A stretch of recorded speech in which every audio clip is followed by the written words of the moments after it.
Hola, hola amigos de practicatest.cl, espero que todos se encuentren muy bien. Les comento que estamos en nuestra cuarta clase del ciclo, ¿cierto? Nos queda solamente la clase de mañana para terminar este ciclo de preparación para la obtención de licencia clase C, ¿ya? Licencia clase C, obviamente de motocicletas. Y el día de hoy es la tercera clase que revisamos el temario de técnicas de conducción, ¿ya?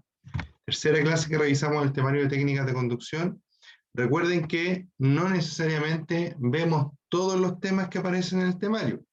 La idea de estas clases, ¿cierto?, es hacer un poco más fácil que ustedes puedan internalizar, ¿cierto? Pueden escucharlo a modo de podcast también, internalizar lo que significa, ¿cierto?, este tema de técnicas de conducción. Pero siempre es recomendable que ustedes revisen completo, ¿cierto?, nuestros temarios, este y todos los demás, y además de eso, recuerden que nos pueden mandar sus consultas, ¿cierto?, a través de nuestras redes.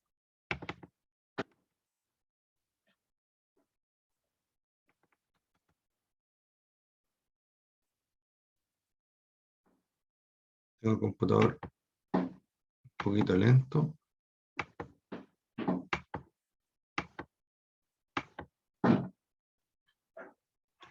Ya, dice 3.1, la postura al manejar una motocicleta.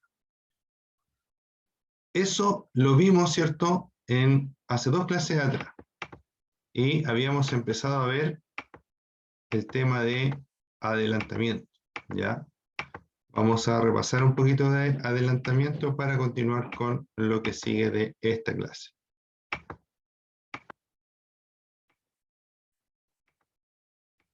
Sabemos lo que es la estabilidad, sabemos que la mirada debe ser panorámica, debe ser relajada y atenta, ¿cierto? Sabemos que el freno delantero y el freno trasero se utilizan al mismo tiempo, idealmente. Sabemos también lo que es el freno de motor, ¿cierto? Que no es un repuesto, sino que es un efecto.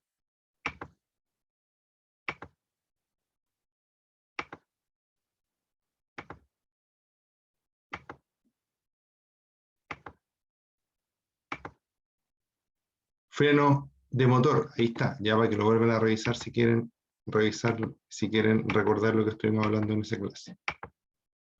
Hablamos de que a las curvas hay que llegar con una velocidad adecuada, hablamos del sistema ABS. El sistema ABS, recuerden que es un sistema antibloqueo o antichantado de las ruedas, y quedamos hablando del adelantamiento, ¿ya?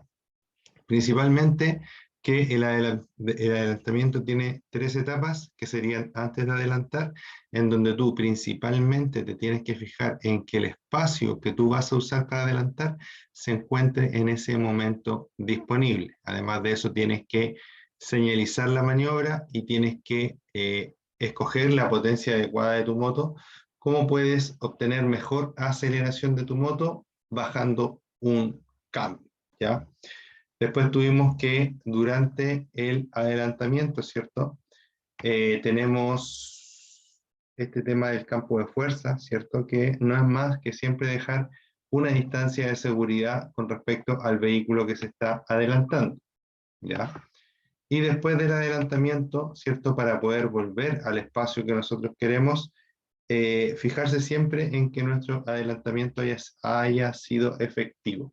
¿Qué quiere decir eso? Que el adelantamiento permita, ¿cierto?, que tú puedas entrar sin llegar muy cerca del vehículo al cual adelantaste, ¿ya? Después tengo excepciones a las reglas de adelantamiento. Dice, usted puede pasar a un vehículo por la derecha solo en dos situaciones. Recuerden que el adelantamiento, como norma general, es una maniobra que se realiza por la izquierda del vehículo adelantado, ¿ya? Pero existen algunas excepciones, que son excepciones entre comillas, porque son casos un poco distintos, ¿ya? Dice que cuando el vehículo alcanzado esté a punto de efectuar un viraje a la izquierda, ¿ya? ¿Qué quiere decir eso? Que si el vehículo está cargado a la izquierda para doblar, obviamente por el lado derecho es muy probable que quede inclusive toda la pista. Entonces, ahí nosotros podemos pasar por el lado derecho, ¿ya? Y después dice que cuando el vehículo alcanzado esté a punto de efectuar un viraje perdón, ese es el que ya habíamos leído, y el siguiente es cuando circule por una vía urbana con 3 o más pistas de circulación en un mismo sentido de tránsito, ¿ya? Por eso les digo que son excepciones entre comillas, porque la verdad que cuando es un adelantamiento puro, por decirlo así, eh, lo que nosotros estamos viendo es, un segundito,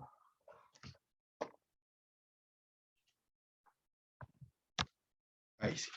Lo que nosotros estamos viendo, ¿cierto? Es un sobrepaso. ¿Por qué? Porque ahí me está diciendo que todas las pistas van en un mismo sentido. Y cuando hablamos de la maniobra de adelantamiento, estamos hablando de una maniobra que se hace en una calle que viene en sentido contrario, ¿ya? Por eso es distinto el adelantamiento al sobrepaso, ¿ya?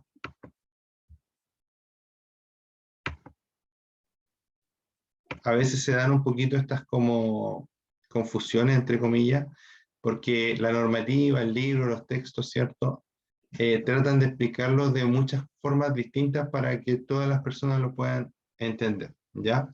Y recuerde, obviamente, nunca adelantar a su propia razón. Si usted cree que la maniobra que está a punto de realizar podría resultar peligrosa de alguna forma, entonces no la haga y punto. Consejos, dice, se adelanta con una motocicleta. Visibilidad. Adelante solo cuando esté completamente seguro de que no circule ningún otro vehículo de frente y que exista espacio suficiente en ambas pistas para llevarlo a cabo con máxima seguridad. Las rectas son el mejor sitio para para adelantar porque en ellas tendrá una buena distancia por delante del vehículo que le precede. Sobre todo si ha de adelantar a un vehículo largo o a más de un vehículo a la vez. Aceleración. Use su aceleración para que la maniobra de adelantamiento dure lo menos posible. Es probable que deba bajar alguna marcha para revolucionar más el motor, tener más potencia y conseguir una mayor aceleración, ¿ya?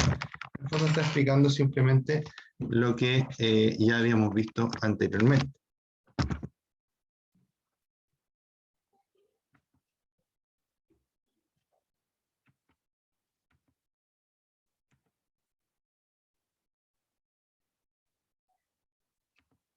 Acá hay un aporte bien importante con respecto a los adelantamientos. Dice, atención, recuerden, entre paréntesis, recuerden, ¿cierto?, que todas estas partes que están resaltadas en un cuadro azul con letras blancas son partes muy importantes que muy frecuentemente pueden aparecer dentro de las preguntas, ¿cierto?, que les hagan en la municipalidad. Dice, debe tener máxima precaución cuando realice maniobras de adelantamiento en zonas de viento y sobre todo cuando adelante a vehículos de grandes dimensiones.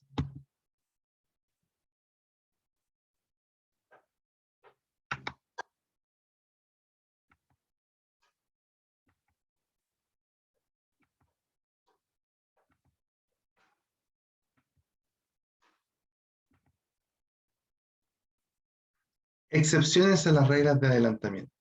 Usted puede pasar a un vehículo motorizado por la derecha solo en dos situaciones.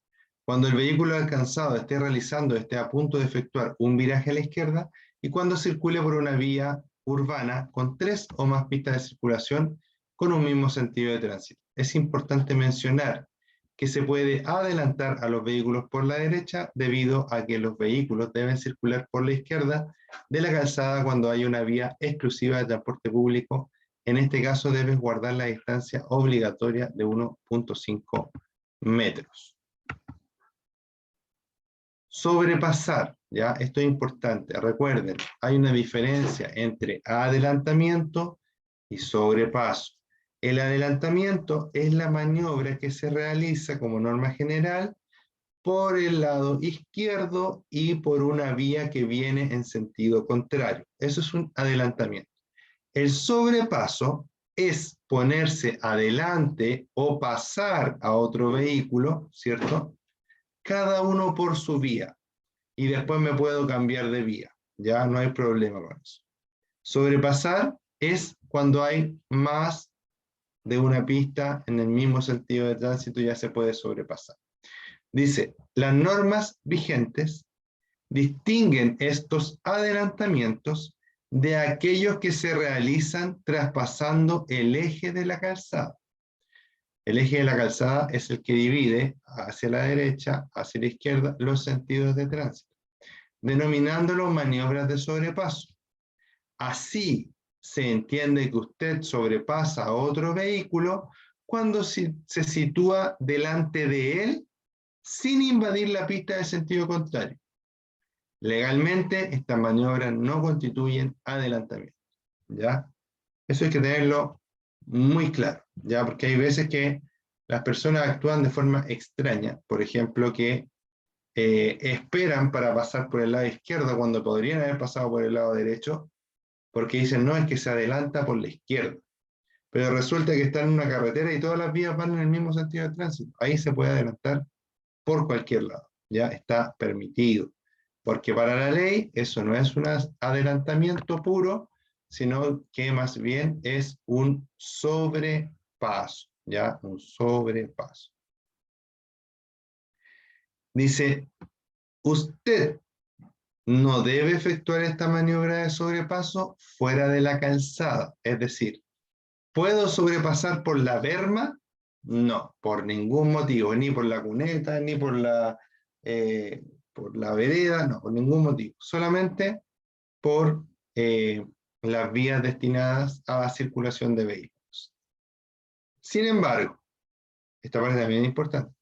Sin embargo, la ley de convivencia permite que los conductores de ciclos, motocicletas, motonetas, puedan sobrepasar por la misma pista a otros vehículos por cualquiera de los costados de estos, para alcanzar una línea de detención o la línea de detención adelantada según corresponda. ¿Ya? Súper importante ese punto, queridos amigos. Súper importante ese punto, queridos amigos. ¿Ya? ¿Por qué? Porque el motociclista está expuesto a las inclemencias del tiempo, que en el verano es calor y en el invierno puede ser frío, lluvia, nieve, etc. ¿Ya? Y en distintas zonas del país también se pueden dar todas estas condiciones, ya sea en verano o en invierno, ¿cierto? Pero ¿qué pasa cuando el motociclista va por una ciudad, ¿cierto? Imaginemos un día caluroso como el de hoy, va con todo su equipo, con chaqueta, con pantalones, etcétera, ¿cierto? Y resulta que tiene que esperar en un taco, ¿ya? Obviamente eh, va a ser un sufrimiento bastante grande, ¿cierto? Pero, ¿cierto? Pero esta ley le permite que si hay un taco, él pueda avanzar entre medio del taco, ¿ya? A eso se refiere. Embotellamiento le dicen en otros países, ¿ya? Permite que se pueda avanzar entre medio del taco, siempre y cuando los vehículos que están en el taco, valga la redundancia, ¿cierto?, estén detenidos. Si los vehículos se empiezan a mover, inmediatamente la motocicleta debe reintegrarse a la circulación normal, ¿ya? Los vehículos están detenidos, puede avanzar entre medio con mucho cuidado, sin romper ni rayar espejos, ¿cierto?, ni otros vehículos, con mucho cuidado porque a veces también recuerden que entre medio de los tacos andan personas caminando, como por ejemplo gente que vende cosas, gente que anda, no sé, pidiendo dinero, ¿cierto? Entonces, entre medio del taco puedo avanzar, pero a una velocidad muy moderada, porque si alguien se me atraviesa, no voy a tener para dónde moverme porque estoy metiéndome por espacios pequeños, ¿cierto?, que quedan entre medio de los vehículos. Pero entonces, ¿se puede hacer? Claro que se puede hacer, siempre y cuando que los vehículos estén detenidos, ¿ya?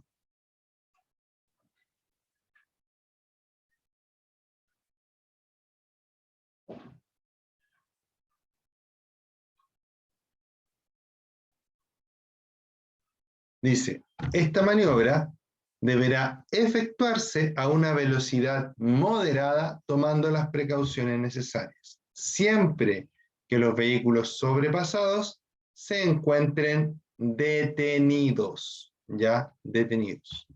Lo mismo que estábamos hablando recién. Fíjense ahí, yo tengo una carretera muy común como las que tenemos acá, ¿cierto? Como las carreteras urbanas que tenemos acá, 3 vías, ¿cierto? Ahí yo puedo sin ningún problema realizar lo que se ve, ¿cierto? Por parte de la motocicleta, y eso vendría siendo un sobrepaso o un adelantamiento, amigos. 1 minuto para pensar, no menos, 5 segundos para pensar. Ya, los que respondieron sobrepaso están muy bien. ¿Por qué? Porque aquí hay más de una pista y no estoy invadiendo una pista que viene en sentido contrario. ¿Ya?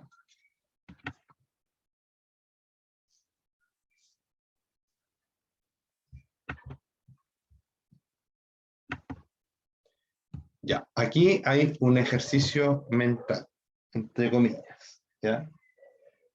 Dice, nunca adelante a su propia razón.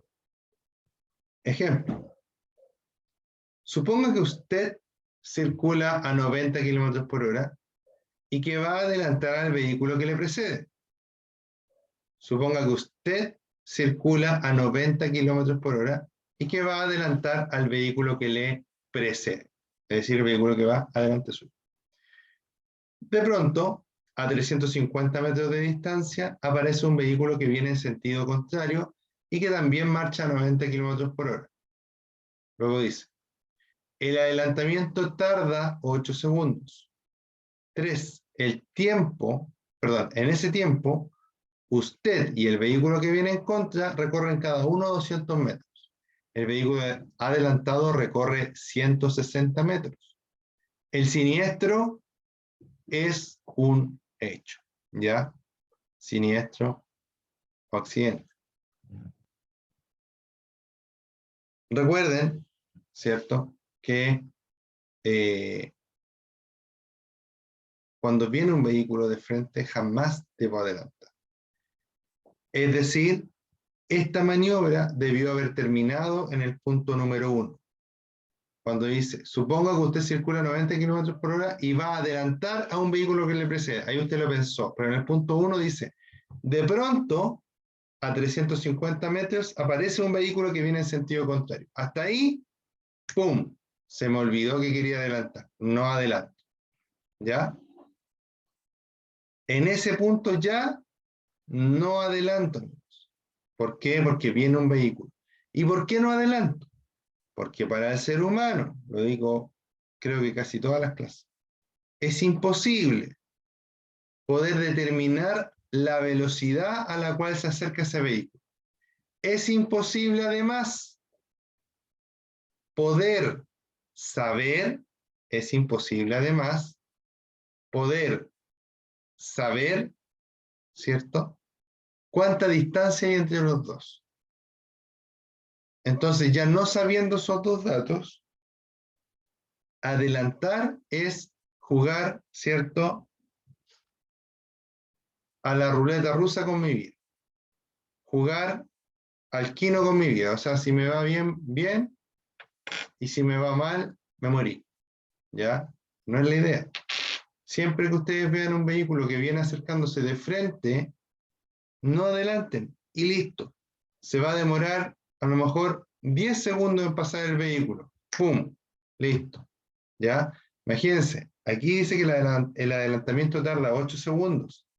Es decir, que todo esto sucedió en 8 segundos. En menos inclusive, porque el adelantamiento no alcanzó a concretarse.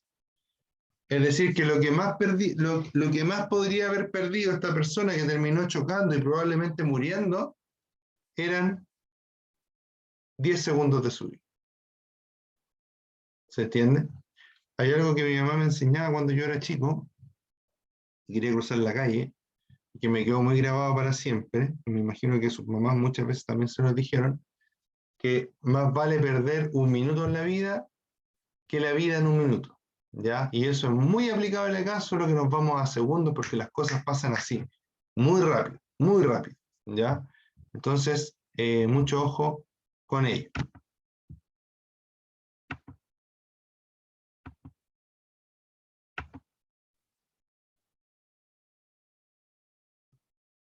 Separación entre vehículos. Cuando circulen por la vía, dos o más vehículos sin propósito de adelantar en un mismo sentido, que deban transitar reglamentariamente por la derecha, cada conductor debe mantener con respecto al vehículo que le antecede una distancia suficiente para que cualquier vehículo que pueda adelantarlo ingresando sin peligro en dicho espacio, ¿ya? Esto también es súper importante. Si ustedes se fijan, acá no les habla de una cantidad de segundos, no les habla de un tiempo específico, no. Les dice simplemente que la distancia entre usted y el vehículo que va adelante debe ser suficiente para que otro vehículo pueda meterse ahí, ¿ya? Ahora, siendo razonable, ¿cierto? Yo digo siempre que la distancia aproximadamente unos 3 vehículos, ¿ya? Cosa que si alguien se quiere meter, hay distancia para adelante y distancia para atrás, y ahí obviamente uno va regulando. Ahora, miren, yo gracias a Dios manejo mucho, he manejado mucho, auto, moto, aviones, no, mentira, ojalá. No, pero autos y motos he manejado muchísimo, ¿ya? Yo siempre he vivido súper lejos de mis trabajos, ¿ya? Y vivo lejos de mi mamá, y vivo lejos de mi hermano, y vivo lejos de mis amigos, entonces manejo mucho. Imagínense que mi señora era de Conchalí y yo era del Bosque, ¿ya? Entonces siempre he manejado mucho. Y la verdad que no ando tan lento, ¿ya? No vamos a andar en mis velocidades promedio, pero no ando tan lento. Pero sí dejo mucha distancia, siempre, ¿ya? Donde puedo ir un poco más rápido, voy más rápido. Pero si el tránsito está muy tupido, me voy a la velocidad que tengo que irme para guardar distancia de los otros vehículos, ¿ya? Yo creo que a muchos nos ha pasado que vemos los motociclistas pasar entre medio y los otros, ¡zum! ¿Cierto? Si no sale nada mal, a ese motociclista nunca le va a pasar nada. Pero basta con que un vehículo se cargue un poquito hacia la derecha o hacia la izquierda para que lo toque y al cielo se fue el hombre, ¿ya? Entonces, mucho ojo con eso, queridos amigos, ¿ya? Mucho ojo con eso, queridos amigos, ¿ya? Les mando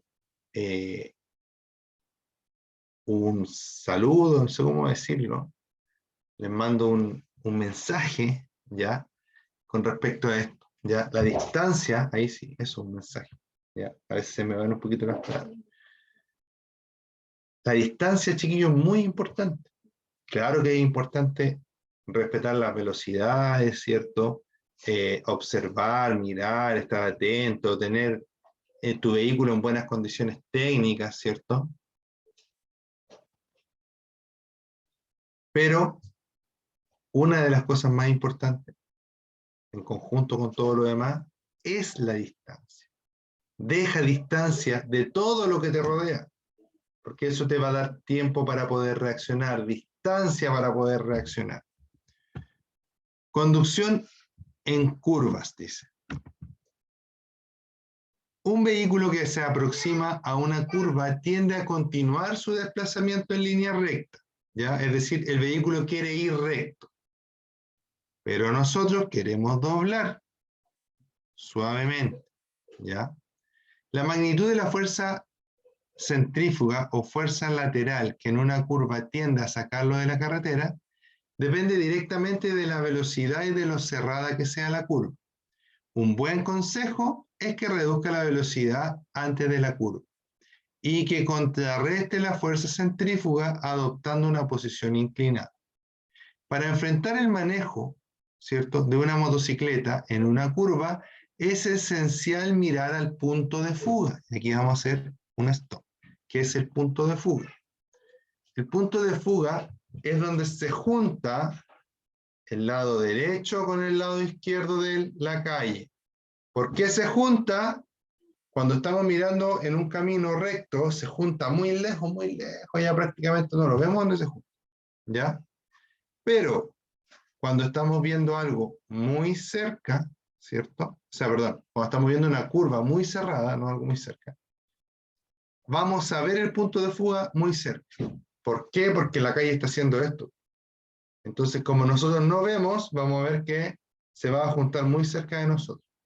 Entre más cerca, ¿cierto?, se vea el punto de fuga, o, dicho de otra forma, entre menos veamos la curva, entre menos se pueda ver la curva, significa que esa curva es mucho más cerrada, ¿ya? Y una curva entre más cerrada, debemos desplazarnos lo más lento posible, ¿ya? ¿Por qué?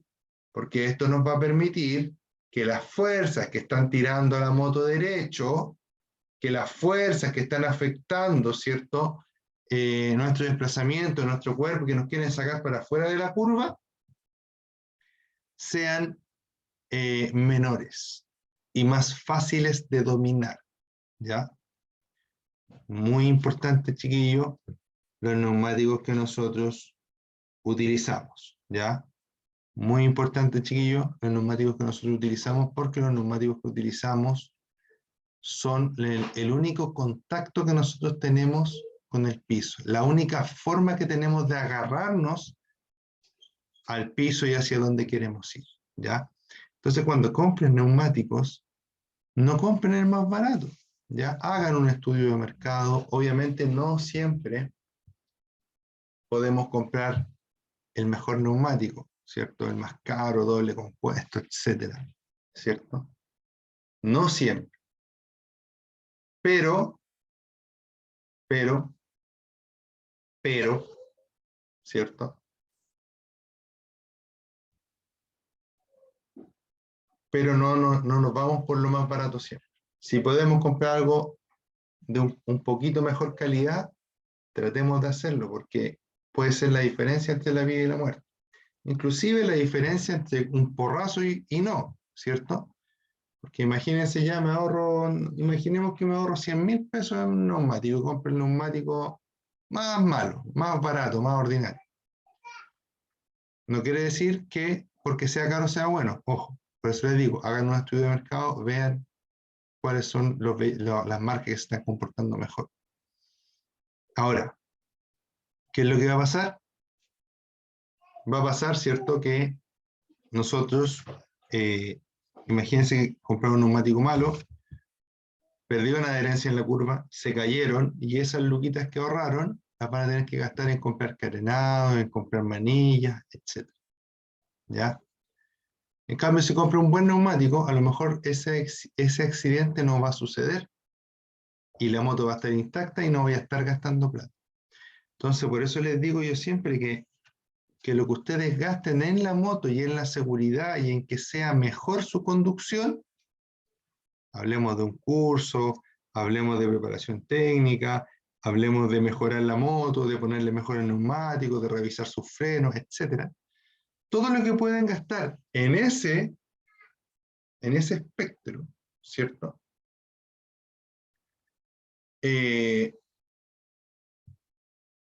Va a ser una inversión. ¿Por qué? Porque van a estar gastando ahora, pero ahorrando en el futuro en muchas cosas o de muchas formas distintas, ¿ya? Súper importante el tema de la conducción en curva. Recuerden que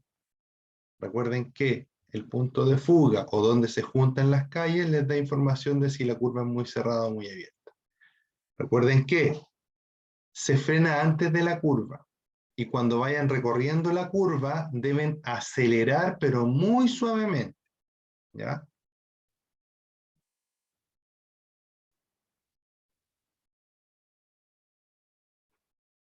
Dice, una vez dentro y efectuando el giro, la mirada del punto de fuga sigue proporcionando información al conductor en cuanto a la velocidad con que circula por ella. y el trazado que está describiendo. Siempre podría ocurrir que la curva se cierre más de lo previsto al inicio, ¿ya? Y ojo, que muchas veces los conductores dicen, no, si yo esta curva me la sé de memoria, no tengo ni un problema. No, si yo esta curva pero ando pero súper bien. ¿Y qué pasaría si esa curva que te sabes de memoria, antes de que tú pasaras, pasó un camión y se le cayó petróleo o se le cayó aceite? El petróleo es igual de resbaloso que el aceite, por si acaso. ¿Qué pasaría? Lo que pasaría es que te caerías porque perderías adherencia.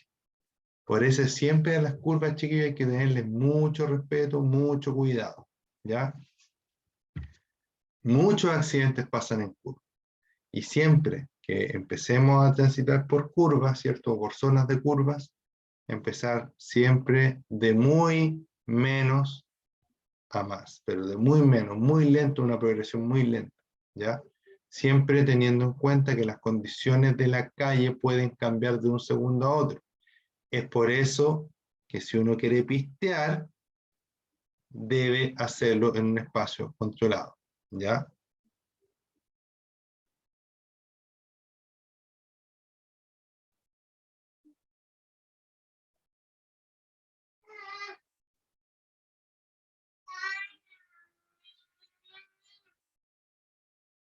Hay que dimensionar, dice, desde lejos si la curva es abierta, cerrada, muy larga o muy corta.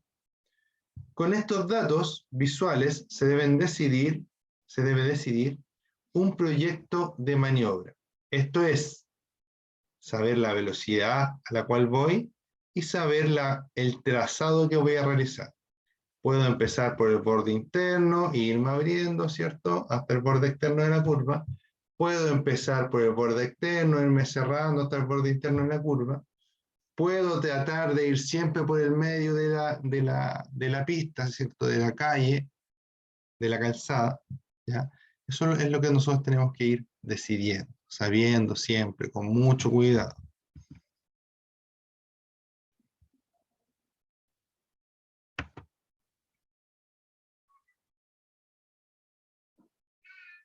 Recuerde que dice, en lo posible debe hacer todo el frenado antes de llegar a la curva y no mientras la recorre, después del punto de inicio.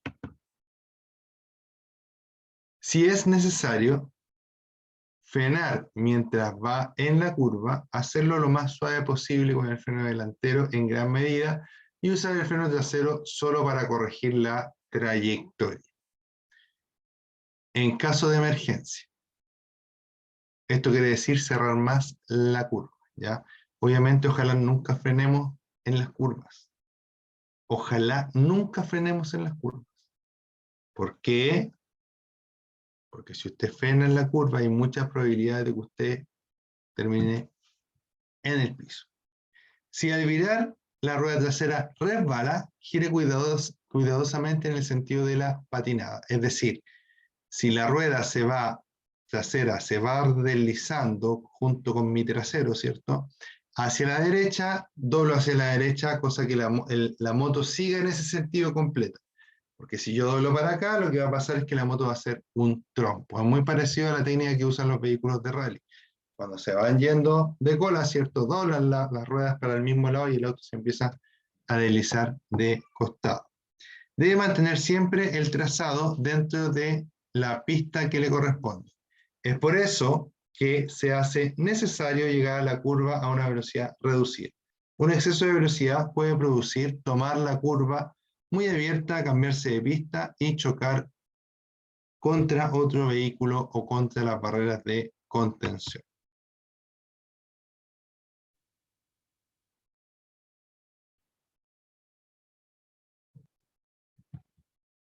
Deme un segundo, por favor.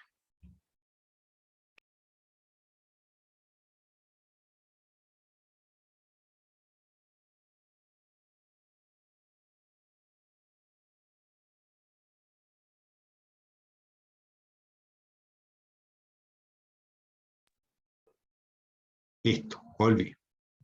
Tenemos algunos conectados.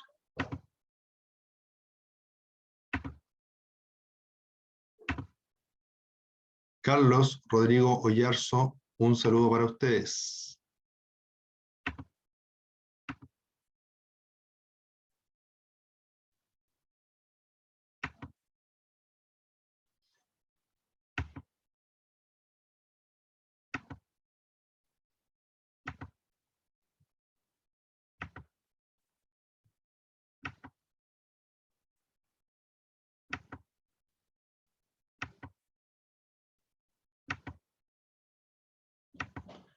Recuerden, jóvenes, ¿cierto? En la conducción con acompañante lo dejo para que ustedes lo lean, ¿cierto?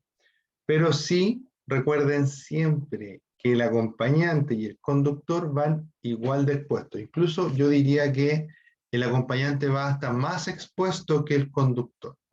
¿Por qué? Porque no va viendo lo que va pasando o no va 100% conectado con lo que está pasando en ese momento, ¿ya? Entonces, mucho ojo con eso. Siempre el pasajero debe ir igual de equipado o mejor equipado inclusive que el conductor, ¿ya?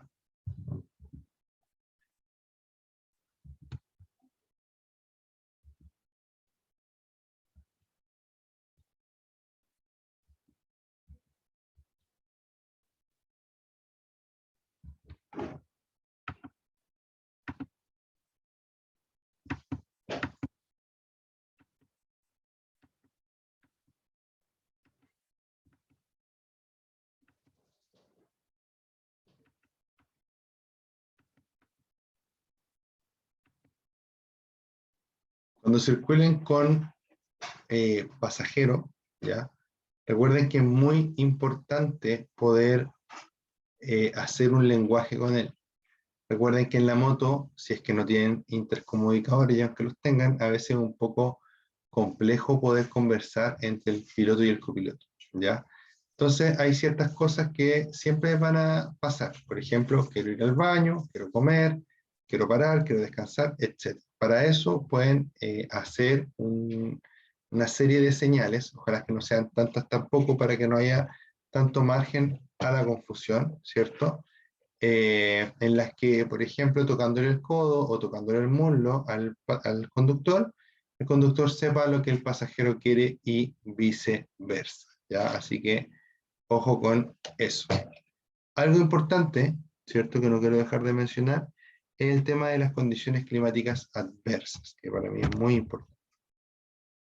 Sobre todo cuando los motociclistas son principiantes, se meten mucho en el tema, sobre todo ahora que existen las redes sociales, de meterse a grupos, ¿cierto? A clubes de motos, etc. Y la verdad que muchas veces en los clubes eh, hay muchos integrantes que creen que se las saben todas y llevan, no sé, un año o 6 meses andando en moto recién. Entonces, siempre mucho ojo con eso, ¿ya? Ojo a quién le ponemos atención para aprender acerca de la moto. Dos, ¿cierto? Deben entender también que, eh, que nuestra motocicleta, ¿cierto? No es el mejor vehículo para andar en lluvia, en nieve, en viento extremo, etc. ¿Ya? Si lo tienen que hacer y lo quieren hacer, bien. Pero yo, por lo menos yo llevo como 11 años andando en moto más o menos, no sé, en realidad la cuenta bien en este momento, pero llevo, ya pongámosle 10 años andando, ¿ya? Yo les digo que si yo puedo ocupar el auto cuando hace mucho frío o está lloviendo, lo ocupo encantado, ¿ya? Sin ningún cargo de conciencia ni nada. ¿Por qué? Porque cuando tú andas en moto al principio, ¿cierto? Los motociclistas como que se fanatizan y no, yo ando en moto todo el año y yo no me bajo de la moto y que lo he enlatado y toda esa cosa, ¿ya? Eso no lo tomen en consideración, ¿ya? Como consejo, cuando llueva, si pueden ir en auto o en micro inclusive, háganlo. ¿Por qué? Porque en condiciones de lluvia baja la adherencia y baja la visibilidad. Entonces, con esas dos cosas se Si la moto normalmente es peligrosa, con esas dos cosas es 100 veces más peligrosa. Entonces, mucho ojo con eso, ¿ya? Recuerden que cuando el asfalto está mojado, aparece algo que se llama aquaplaning. El aquaplaning hace que, o hidroplaneo, hace que la rueda no toque el pavimento, por lo tanto, no tenga la misma estabilidad de la moto. Además de eso, ¿cierto? En condiciones, por ejemplo, de mucho frío, se puede congelar la calle. La humedad que hay en el ambiente hace una capa de hielo en la calle. Y el hielo todos sabemos que es muy resbaloso y por ende se pueden caer, ¿ya? Y ni les explico lo que duele una caída cuando van así con mucho frío. Ya piensen que cuando uno tiene las manos muy heladas y se pega en la mano, duele un montón, ¿ya? Así que mucho ojo también con eso. Y otra cosa importante es el tema de la oscuridad. Siempre busquen tener cosas que destaquen del resto. Colores reflectantes, colores flúor, es lo más recomendable, ¿ya? Siempre que puedan tener colores flúor, apliquen colores flúor, ¿cierto? A su vestimenta, a su casco, a su moto. Obviamente también dispositivos reflectantes, inclusive si le quieren agregar luces a su moto, a su chaqueta, a su casco, háganlo, porque todo lo que haga que se puedan ver más va a ser mucho mejor para ustedes. Acá hay un pequeño cuadrito que habla de cuánto ustedes van a ver en la oscuridad, ¿ya? Vamos a esperar que se mueva este computador, que está muy lento.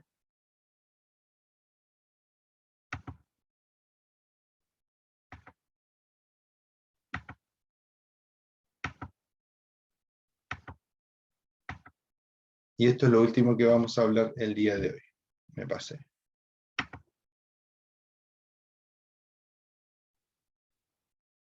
Ya, ahí está bien. Fíjense, para empezar yo tengo luces altas y luces bajas en la moto. Ya todos tenemos luces altas y luces bajas en la moto, así que la moto está con sus luces reglamentarias, obviamente. Entonces, luces bajas, con luces bajas, usted va a ver a una persona a 25 metros, ¿cierto? Si está con ropa oscura, a 60 metros si está con ropas claras, y a 125 metros si está con ropas reflectantes. En cambio, con luces altas, las va a ver a 150 metros, ¿cierto? Con ropa oscura, a 300 metros con ropas claras y a 450 metros con ropas reflectantes. Por eso es muy importante el tema del chaleco reflectante, ¿ya? Porque si quedamos en pana en una parte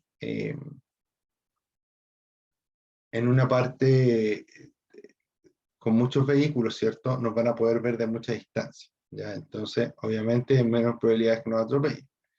Ahora, recuerden que las luces altas solo se pueden prender en lugares rurales y que cuando hay peatones no es necesario bajar las luces, pero sí cuando hay ciclistas, ¿ya? Y que para lugares urbanos, ¿cierto? Solo puedo transitar con luces bajas y obviamente extremar siempre la precaución en la noche. Queridos amigos, eso ha sido la clase del día de hoy. Espero que todos ustedes se encuentren muy bien y los voy a esperar mañana a las 3:15 para una nueva clase, ¿cierto? Una nueva edición de esta pequeña, ¿cierto? Esta pequeña clase que estamos haciendo para ustedes acá en practicatest.cl, ¿cierto? Muchos saludos a toda la gente de regiones, también a la gente que se han conectado de otros países, ¿cierto? Les mando un gran abrazo. Saludos para ti, Carlos, saludos para ti, Rodrigo Oyarzo. Espero que se encuentren muy bien, que les haya gustado la clase y espero verlos también mañana en una nueva clase. Cuídense mucho, nos estamos viendo, ¿ya? Mi nombre es Ricardo Cornejo y esto es practicatest.cl. Cuídense, chao, chao. Gracias por todos sus comentarios en las redes. Nos vemos.